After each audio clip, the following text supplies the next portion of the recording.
is Maria Reina of Bella Cucina Maria in Port Chester, New York.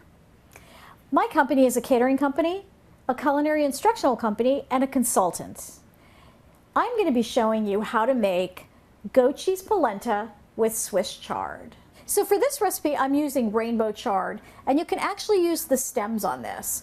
So I'm taking this chard. This is just about the easiest way to cut it up.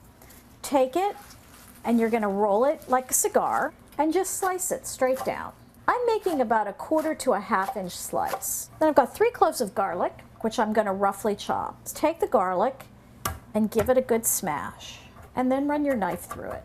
So now I'm just going to put a little olive oil in the pan, drop the garlic in next, give the pan a little shake, and then you're going to add in your Swiss chard. Add a little salt and a little black pepper and gently toss. Turn your heat down if it's a little too hot. You don't want to burn the garlic or the chard. Now once your chard is a little bit wilted, leave it in the pan, turn off the heat, and cover it with a lid. This is going to steam the chard. So now we're going to cook the polenta.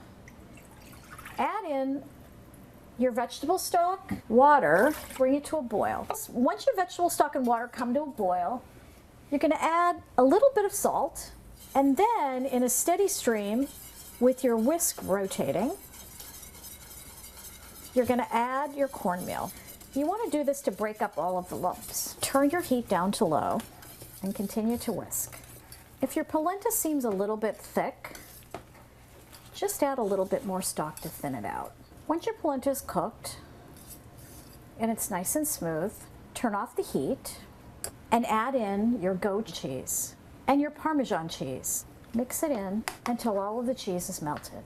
I have an 8x8 glass dish, which I'm going to spray with some vegetable spray. We'll take the lid off of our Swiss chard, give it a little spin around in the pan, make sure everything's distributed. We're going to take half of our polenta and we're going to layer it in the bottom of this pan and carefully press it out.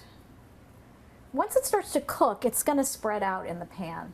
Now you're going to take your Swiss chard and layer it right on top and spread that out. Now take the rest of your polenta and put it right over top. Get the polenta all the way to the corners. So the last step before we put it into the oven is to spread a little yogurt on top. You can also use sour cream, but I actually like yogurt better. Just a nice thin layer. We're going to pop it into a preheated 400-degree oven for 20 minutes. So our goat cheese polenta with Swiss chard is out of the oven, and I've let it sit for a few minutes to cool off, and now we're going to plate it. You're just going to take a piece right out of the middle and put it right onto the plate. And then I'm just going to drizzle it with a little bit of extra virgin olive oil. So here's our dish, goat cheese polenta with sautéed Swiss chard. My name is Maria Reina of Bella Cucina Maria. And don't forget, great cooking is personal.